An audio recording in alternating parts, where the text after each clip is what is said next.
He didn't have to deal with 21-year-olds. He didn't have to teach kids how to play. He gets veteran guys in the league, come in, get the playbook down, boom, let's win a championship.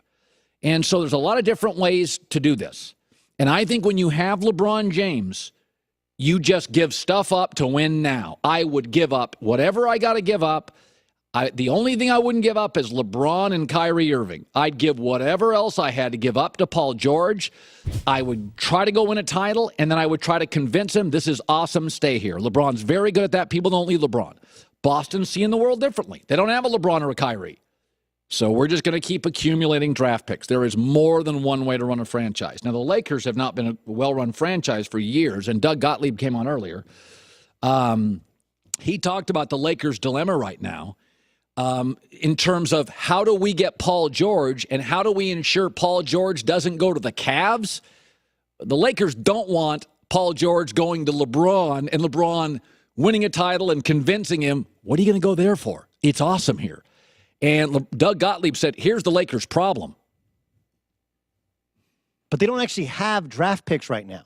Remember, their first-round draft pick goes to the Celtics now via this trade. It was the 76ers property. That's what they're still kind of giving over here. So that's the problem with the Lakers. Do you want D'Angelo Russell, who the Lakers aren't in love with? Do you want Julius Randle, who the Lakers aren't in love with? Like, do you want young players who might become something, or do you want to take Kevin Love? It would be very hard for me if I was Indiana's general manager not to take Kevin Love. It'd be very hard for me not to take that. My owner, Herb Simon, I've been told this. I was told this 9 months ago. He would listen to offers to sell the franchise. I'm not saying it's up for sale. It's not officially up for sale. I was told Herb Simon in his, I think, late 70s would take phone calls. Do you think Herb Simon wants to bottom out with a bunch of Laker draft picks or a bunch of Laker marginal players?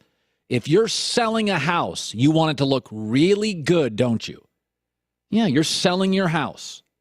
The reason the Milwaukee Bucks went for so cheap is because they weren't very good. Well, now Milwaukee has the Greek Freak and Chris Middleton and Jabari Parker. If you sold the Bucks today, they're worth $300 million more because they have assets. Well, if Herb Simon wants to listen to offers, you give up Paul George and get draft picks and Julius Randle, you don't have any assets.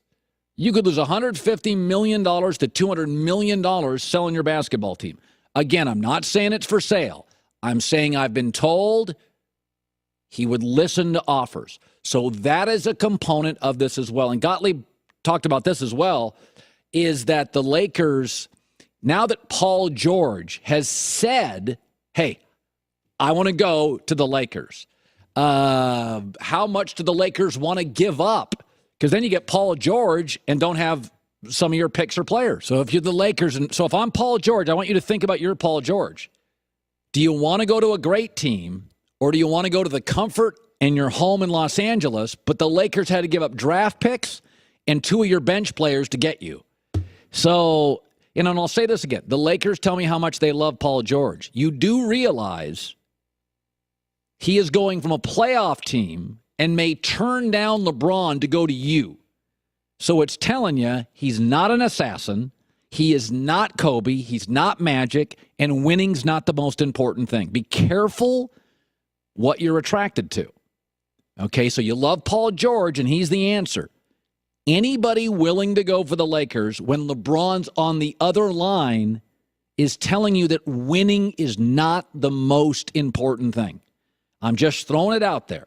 But if he's happy in LA, which is home where he's comfortable, then that could mean that his priorities change and the focus shifts, and it's just an all-around better place for him. In the NBA, if you can play with LeBron or Magic or Bird, you just do it.